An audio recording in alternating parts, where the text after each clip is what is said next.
Bienvenue à tous et à toutes. Très heureux de vous retrouver pour un nouveau numéro de Fenech Security Talk. Alors, forcément, il s'appelle Fenech, c'est avec Georges Fenech. Mais est-ce qu'on a besoin de présenter Georges, ancien magistrat, député, consultant, notamment pour Agora et News Sécurité. Georges, bienvenue. Accueil très chaleureux. Mon cher Jérôme est ravi de faire cette première émission ensemble avec vous. Eh bien, c'est partagé. Alors, on ne sera pas que tous les deux. Parce que finalement, Georges me disait, non, mais on va faire venir quelqu'un bien qui est le secrétaire général du SCPN. C'est M. Frédéric Close, et cela depuis un an. Bonjour et bienvenue. Merci, bonjour. Alors, juste Georges, parce que SCPN, c'est le syndicat des commissaires de la police nationale. Bon. Et si on devait peut-être un petit peu préciser sur le portrait de Frédéric Close, qu'est-ce que... Et Frédéric Close a un parcours professionnel, s'il me le permet. Et bonjour, cher Frédéric, je suis très heureux de vous retrouver. Vous avez succédé donc à David Lebars, à la tête de ce syndicat très important, lequel, lui, est parti à la direction de l'École nationale supérieure des commissaires de police à Saint-Cyr-au-Mont-d'Or. Vous avez un parcours absolument exceptionnel. Vous étiez à la fois DDSP, c'est-à-dire directeur de sécurité publique, vous avez été membre du cabinet du Premier ministre, François Fillon, vous êtes docteur en sciences politiques, vous avez repris des études, vous êtes auteur, écrivain, romancier, vous avez fait mille et une choses, mais il y a une chose en particulier qui, moi, me touche beaucoup. Si vous pouviez en dire un mot, si vous permettez, mon cher Jérôme, c'est que vous êtes aussi un ancien parachutiste.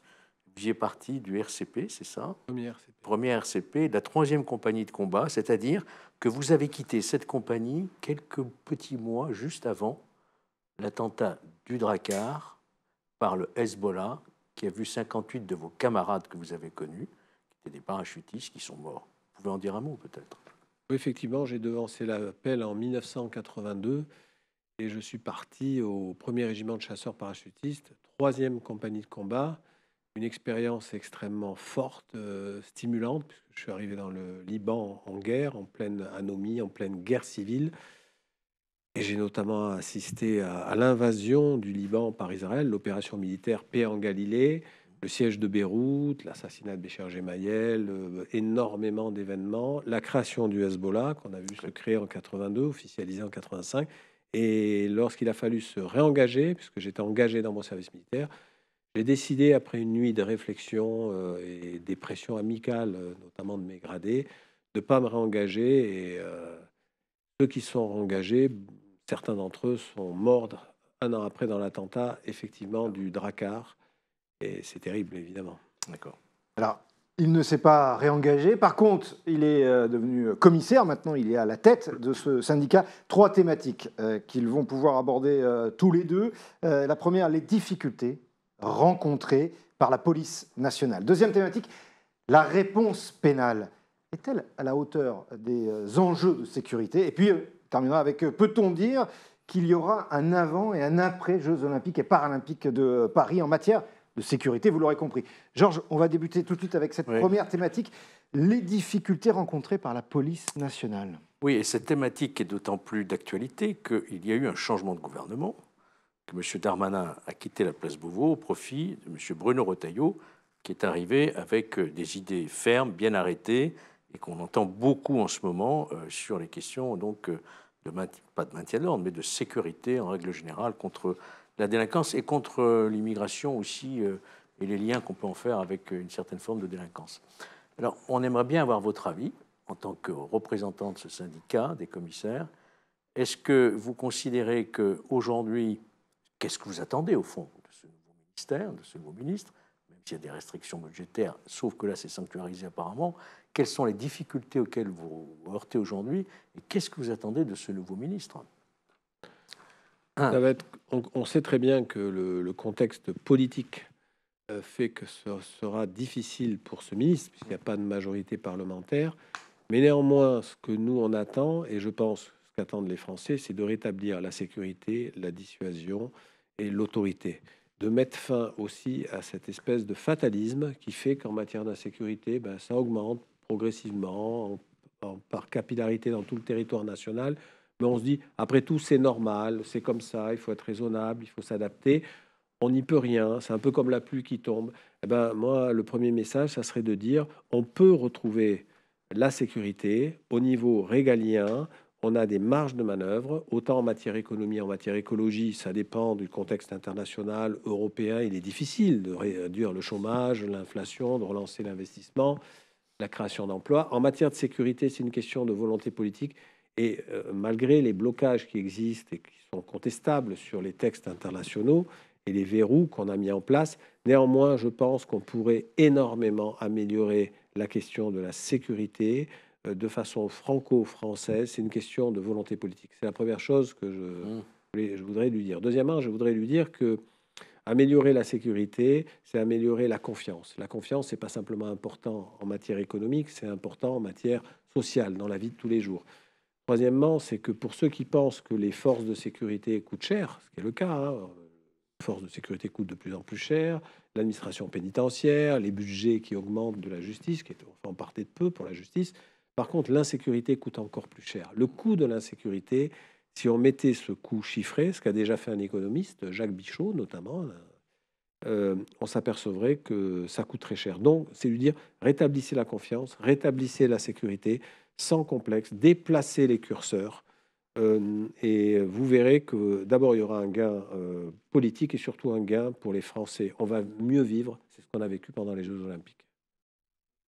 Ce que vient de dire Frédéric Close, Georges, c'est quand même que il parle de coût. Tout a un coût, mais ça me fait penser à cette phrase d'Abraham Lincoln qui disait que si vous pensez que l'éducation coûte cher, essayez l'ignorance. Quelque part, c'est un petit peu l'objet de son propos.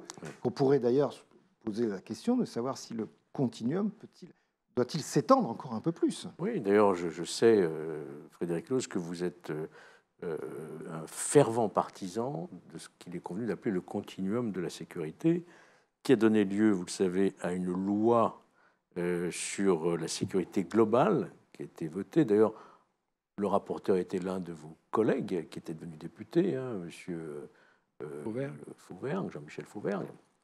Donc, qu'est-ce que vous pouvez nous en dire? Est-ce qu'effectivement, le continuum correspond aujourd'hui à une nécessité évidente, non seulement en termes de moyens, mais aussi en termes d'efficacité opérationnelle? Quand on parle de continuum, il faut d'abord donner une définition pour ceux qui nous écoutent. Oui, moi je suis persuadé que travailler chacun dans son couloir de nage sur les questions de sécurité mène à l'inefficacité. C'est une des raisons de cette inefficacité. Ce n'est pas la seule. Les collectivités territoriales, les maires, ont des pouvoirs de police, les polices municipales, les centres de supervision urbaine, la vidéoprotection, des pouvoirs de police administrative, très importants. Le conseil départemental gère la prévention de la délinquance, c'est pas rien. Et puis il y a bien sûr l'État qui gère la police, la gendarmerie, les douanes, donc tout le secteur régalien, et la justice qui est indépendante, et personne ne conteste la nécessité d'avoir des enquêtes et des décisions de justice et des magistrats indépendants. Mais le fait de travailler chacun, je répète l'expression, dans son couloir de nage, est une des raisons de cette inefficacité. Je vous interromps, pardon. Vous n'avez pas cité parmi ses partenaires le secteur privé qui n'est pas insignifiant. Oui, vous avez raison, parce que le secteur privé en France, on a le régalien, un périmètre très large, contrairement à d'autres pays.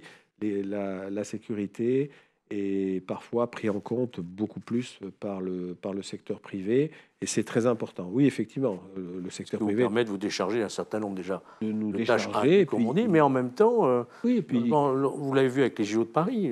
Oui, il contribue, que ce soit par des moyens humains, technologiques. Je suis tout à fait d'accord. Non, moi, je suis convaincu qu'un des gisements inexplorés, c'est ce continuum, c'est-à-dire avant, ce que fait la police et la gendarmerie, ce qu'on doit faire après, la bonne articulation déconcentrée, mais opérationnelle, il faudrait rentrer dans les détails, qui mènera à plus de sécurité. Et en amont, effectivement, les pouvoirs des collectivités territoriales, en aval, l'exécution, l'application des peines et surtout la cohérence. On ne peut pas avoir une politique pénale menée par la place Vendôme qui soit différente ou qui ignore la politique de sécurité menée avec beaucoup de redondade par des ministres de l'Intérieur. C'est pas possible.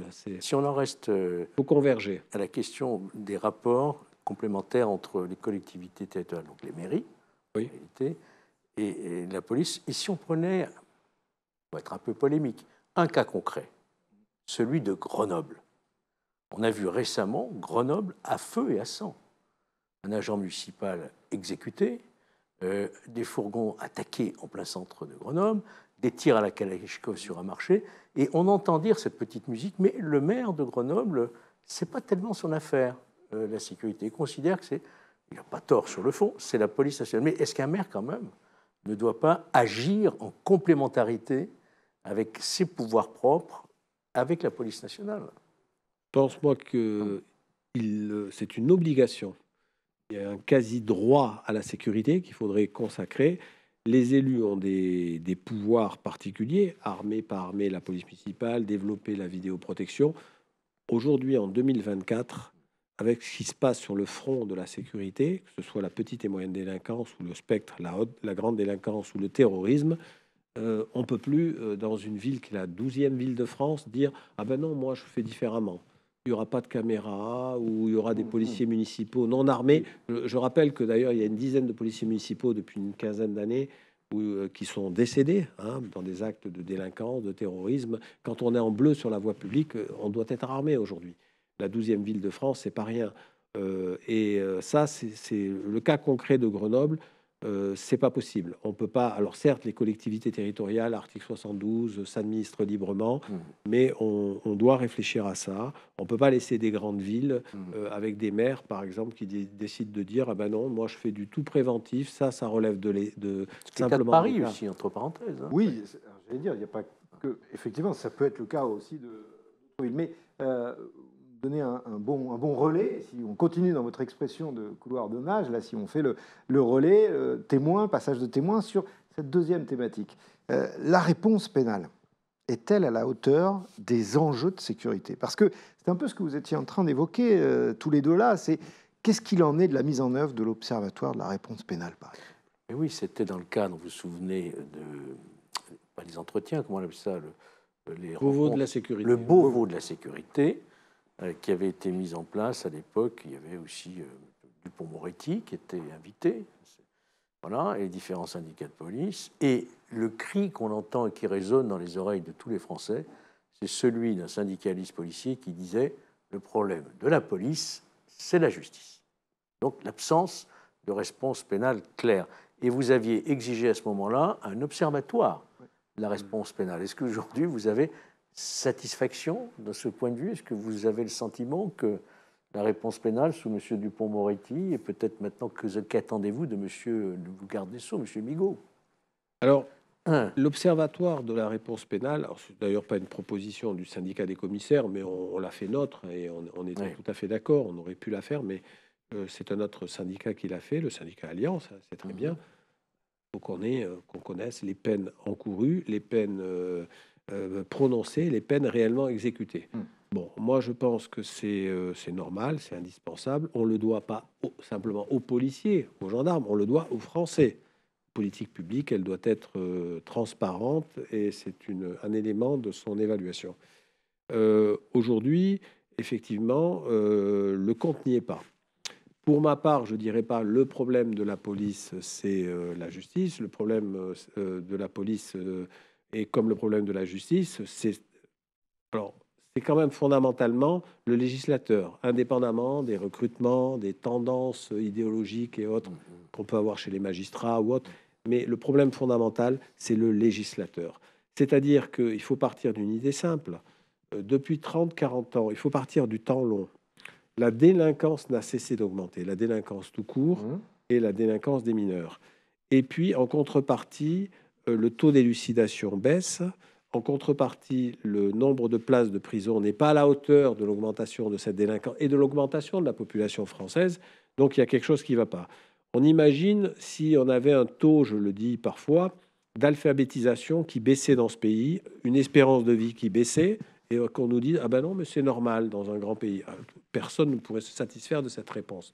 Aujourd'hui, la délinquance augmente, la délinquance des mineurs augmente, elle est de plus en plus violente. On a de moins en moins de gens, en réalité, qui vont en prison. La plupart des gens qui sont en prison, c'est pour des atteintes aux aux personnes, trafic de stupéfiants, etc. Pour les atteintes aux biens, on n'y va plus. La dissuasion ne fonctionne plus. L'application des peines ne fonctionne plus. Et moi, je pense que c'est un gros problème, un très grave problème. Et surtout, c'est à l'origine de cette dégradation sécuritaire. Alors, il y a des fossoyeurs qui ont créé cette impuissance publique, parce que ce n'est pas une question idéologique de droite, de gauche, etc. La sécurité, c'est un droit fondamental de base. Donc, la délinquance augmente et la procédure pénale devient tellement complexe pour les enquêteurs que plus personne ne veut faire ce métier. Il y a quand même un problème. La délinquance augmente et la réponse pénale est de moins en moins à la hauteur, quoi qu'on en dise, parce qu'il y a des réponses. J'ai entendu dire, mais si on répond en réalité sur les près de 4 millions de procédures qui arrivent dans les tribunaux, il y a, je crois, 12 ou 15% qui sont... C'est une étude qui a été faite par un syndicat. Qui arrive au bout, vous voulez dire? Voilà, qui arrive au bout. Terme. Okay. Donc, oui, il faudrait un observatoire, mais pas pour juger et, je veux dire, évaluer vox populi les magistrats, mais dans l'intérêt général. D'ailleurs, on peut regretter la disparition de l'ONRVP, l'Observatoire national de la délinquance et de la réponse pénale. Oui. Je l'ai connu, cet observatoire, j'en ai fait partie à l'époque. Et donc, on avait là un organisme indépendant, y compris du ministère de l'Intérieur, et qui donnait les résultats de la délinquance, les augmentations par nature, par infraction. Bon, là, malheureusement, c'est supprimé. Quel est l'objet ou l'intérêt de l'avoir supprimé? Je vous pose la question, monsieur le commissaire. Aujourd'hui, il a été remplacé par un service ministériel des statistiques, etc. Bon, on n'y voit pas très clair. Non. On ne peut pas dire que ce soit clair. On n'a pas d'études sur le temps long. Bien sûr que les choses sont complexes, mais parfois on peut aussi les simplifier pour les rendre lisibles. Là, on les complexifie, on les morcelle, et ce n'est pas une bonne chose.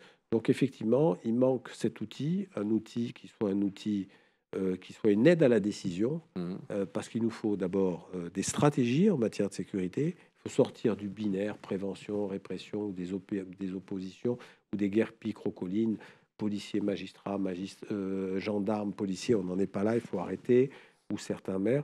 Il y a beaucoup de choses à faire qu'on n'a pas fait, qu'on peut faire à droit constant. Évidemment, si on bouge les curseurs, ça, parfois c'est encore mieux, mais il y a beaucoup de choses que l'on peut faire. Et pour répondre à la question sur la réponse pénale, non, le compte n'y est pas. Mais ce n'est pas que pour les policiers, c'est pour les Français, sans compter le nombre de procédures en stock qu'il y a dans les commissariats, parce que la procédure est tellement lourde que les délais de traitement s'allongent. Les victimes, finalement, sont frustrées. C'est parfois un déni de justice. Et puis, les policiers ne veulent plus faire ce métier, alors que Maigret, on est rentré dans la police pour faire de l'investigation, et on s'aperçoit que Colombo, Maigret, ça fait plus rêver. Il y a quand même quelque chose de fou qui s'est passé. On a réussi à flinguer l'attractivité de la filière de base. Sur cette question de la procédure du formalisme, vous écrivez dans votre dernier numéro de la Tribune, ce numéro syndical, vous émettez quand même un peu, j'ai l'impression, une critique à l'égard de la réforme de la garde à vue. Oui. La toute dernière réforme qui est en train d'application au mois de juillet et qui oblige nécessairement la présence de l'avocat dès la première heure. Oui, tout à fait. Ouais. C'est-à-dire encore alourdi un peu plus la procédure. Non seulement ça alourdit, c'est un signe de défiance vis-à-vis des enquêteurs. Alors, déjà, vous avez le droit au silence. Alors, on vous dit, mais c'est merveilleux, c'est une grande avancée. Nul n'est censé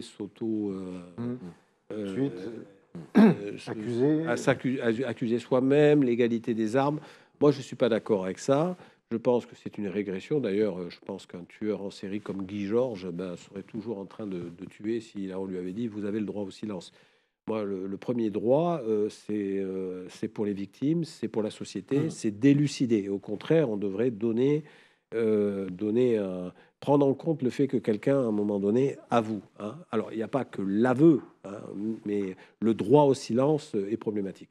La procédure pénale est devenue un nid à nullité.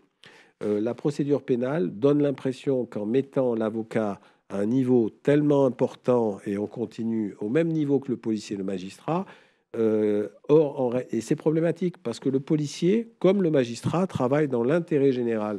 Ça veut dire qu'un policier et un magistrat a le même traitement à la fin du mois.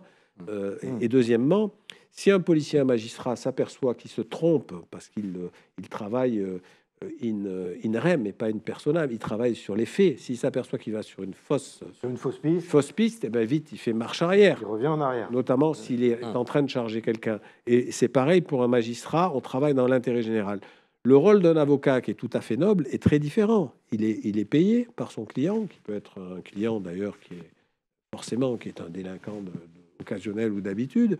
Donc, c'est pas la même chose. Et deuxièmement, l'avocat, il travaille pour son client. Si son client s'aperçoit que c'est bien lui qui a commis le cambriolage, c'est bien lui qui a commis l'agression sexuelle, il va pas, dans l'intérêt général, ce qui est l'intérêt supérieur, dire dans l'intérêt supérieur de la justice, je vais, entre guillemets, donner cette information et dénoncer son client. Donc, on ne peut pas mettre au même niveau, avec les moyens, aujourd'hui... Au stade de l'enquête, oui. Voilà, au stade de l'enquête. Je ne parle pas au stade de l'instruction. Oui, au stade du procès, c'est autre chose. Voilà, pour 4 millions de...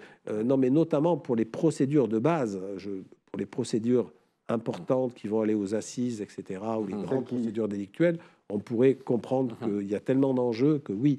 Mais pour les procédures à 90%, on a phagocyté, on a caramélisé, il n'y a plus de procédures, on a créé une crise de vocation chez les enquêteurs. Et surtout, l'investigation a baissé. Pas parce que les policiers sont plus mauvais, mais parce que tout simplement, tout est fait pour complexifier les choses, tout est fait pour créer des nullités, et la procédure n'est pas à la hauteur des enjeux de la délinquance, d'une délinquance qui s'est mondialisée, qui va très vite. Et qui a changé et qui est capable de s'adapter aussi en fonction des... c'est une guerre asymétrique. On le voit dans le narcotrafic, sur le haut du spectre, là aussi, où c'est une guerre asymétrique. On a des complexités procédurales. Alors, pour les policiers comme pour les magistrats. Oui, c'est le même. Ce qu'on comprend, c'est que c'est le même schéma. Alors, moi, j'ai quelque chose qui m'appartient, c'est le temps. Oui. Il est en train de défiler. Juste avant, je voudrais quand même qu'on termine sur les Jeux Olympiques de Paris et Paralympiques, parce que on a bien compris là qu'il y avait des problématiques. Par contre, sur ces Jeux-là, Georges, ils ont fait l'unanimité. Le Continuum a fait l'unanimité. La population a salué ce qui a pu se passer, y compris population internationale qui est venue. Est-ce qu'il y aura eu les Jeux Olympiques? Est-ce que demain, c'est ça? C'est ce que M. le commissaire écrit dans sa tribune pour se féliciter du travail accompli. En disant, vous voyez, on est capable de le faire quand on donne les moyens, quand il y a une volonté politique et sur le terrain. Maintenant, ça veut dire quoi pour demain? Si on faisait un petit rétexte, comme on dit dans le métier, est-ce qu'on peut maintenir ce niveau de sécurité qu'on a connu pendant les JO où c'était vraiment exceptionnel? Il y a les deux réponses. C'est-à-dire, évidemment, on a un événement qui arrive une fois tous les 100 ans. Donc, la présence policière, militaire, sécurité privée était exceptionnelle à la hauteur de l'enjeu. Mais pour une fois, on a réfléchi avec une stratégie et pas simplement du bougisme de la communication.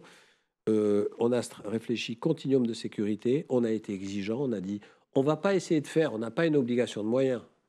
Là, cette fois, on dit on a une obligation de résultat. Voilà. Hein. Tous les partenaires ont travaillé ensemble. On ne va pas dire ben non, la justice, chacun dans son coin, on respecte leurs prérogatives, bien sûr qu'on les respecte. Alors les policiers, les travailleurs sociaux, non, tout le monde a travaillé de concert. Et avec beaucoup de moyens, on a saturé la voie publique avec beaucoup de policiers. Alors, il y a eu beaucoup de restrictions. Tout n'est pas transposable. On ne pourra pas tous les jours mettre autant de policiers. Mais l'enseignement à tirer, c'est que les Français ont eu plus de liberté, avec plus de sécurité. Ils n'ont pas eu l'impression de vivre en Corée du Nord, au Chili de Pinochet ou en URSS. Il faut arrêter. Hein. Il n'y a que certaines personnes. Et ils vivaient librement. Les femmes pouvaient sortir librement le soir. C'était festif. Place au sport. Place à la culture, parce que la sécurité est le prérequis de l'exercice des libertés, de la culture, et c'est ça l'enseignement à tirer. Alors si on ne va pas demain reconduire le dispositif des Jeux Olympiques, il faut réfléchir, il faut remettre en place la stratégie, l'ambition, tolérance zéro, le continuum, travailler en partenariat, et pas chacun dans son coin. Il y a juste un point technique qui m'intéresse beaucoup. C'est que dans cette loi JO, 19 mai 2023, on a introduit notamment, et ça a été mis en application, des algorithmes intelligents, l'intelligence artificielle dans les caméras de vidéoprotection. Et ça n'a pas été de mince affaire vis-à-vis de la CNIL et tout. Hein. Ça a été fait. Il y aura une évaluation pour voir si on doit maintenir dans une prochaine loi ces dispositifs. Qu'est-ce que vous pouvez nous en dire? Ça a été utile, au fond. Ça a été très utile. D'ailleurs, on le voit, on a eu une délinquance qui a complètement chuté parce que dès qu'on a de la présence physique, cette présence numérique, ce système algorithmique qui permet de détecter des mouvements de foule, des sacs qui sont laissés par terre, voilà. Bon, tout ça fait que c'est l'avenir. On a mis en place des drones, alors, c'est indispensable. Aujourd'hui, on vit en 2024 avec des frontières assez poreuses au niveau de l'Union européenne, avec une délinquance qui est petite et moyenne délinquance, qui est très puissante, qui a gagné du terrain dans nos territoires et qui pourrit la vie de nos concitoyens, une délinquance du haut du spectre, notamment le narco-banditisme, etc., qui représente un enjeu de souveraineté et pas simplement un enjeu de sécurité, tellement c'est important avec les enjeux financiers, les règlements de compte, on le voit à Marseille, à Grenoble, à Cavaillon, etc. Donc, d'après moi, c'est indispensable de changer de curseur et de ne pas en faire un débat de politique politicienne. Les gens veulent de la sécurité, ils ont été heureux, ils ont pu voir pendant une parenthèse enchantée ce que ça pouvait donner, ils ont tous apprécié. Il ne faut pas se dire, ben maintenant c'est du passé, c'est exceptionnel, c'est insupportable. Mais surtout, pour conclure, parce que malheureusement on arrive au terme de cette émission, mais surtout que là, pour le coup, Georges, on part d'une loi. Elle existe, elle est présente, la loi du 19 mai 2023. Donc, elle a permis de fonctionner. Et on pourra même l'élargir en disant que ça a fonctionné sur Paris. Vous qui avez peut-être été présent sur Paris, ça a très bien aussi fonctionné à Lille, à Châteauroux, à Marseille. Les endroits aussi où il y avait des autres matchs de football ou autres, un peu partout. On a réussi sur la France. En tous les cas... Peut-être même qu'encore un petit effort, on arrivera peut-être à la reconnaissance faciale, comme... Beaucoup le réclament, avec évidemment tous les critères de sécurité pour les libertés individuelles. Je suis persuadé qu'on y arrivera aussi. Mais dans nombre de pays, évidemment, ça existe. Et de toute façon, il faut avancer sur ce sujet. C'est un sujet majeur et c'est un sujet qui fera consensus. Bien sûr. Mais ça, c'est tout le monde d'accord. En tous les cas, nous, on arrive au terme de cette émission avec notre reconnaissance d'être venu sur ce plateau de Fenech Security Talk. Merci beaucoup, Monsieur Frédéric Loos. Ça fait un an que vous êtes à la tête de ce syndicat. On va vous souhaiter une continuation de poursuivre dans les éléments de langage que vous nous avez donnés. Georges, merci beaucoup d'avoir été Jérôme, avec nous. Très bien passé, je crois, pour une première. Très bien, mais il n'y avait pas d'inquiétude. On avait un invité de très grande qualité. Oui, mais que vous avez pu choisir avec cette brin de finesse, notamment dans le propos et la manière de pouvoir rentrer un peu dans le détail. On est à la fin donc de ce numéro, mais on se retrouvera très prochainement. N'ayez crainte, Fenech Security Talk, c'est avec A News Sécurité. À bientôt.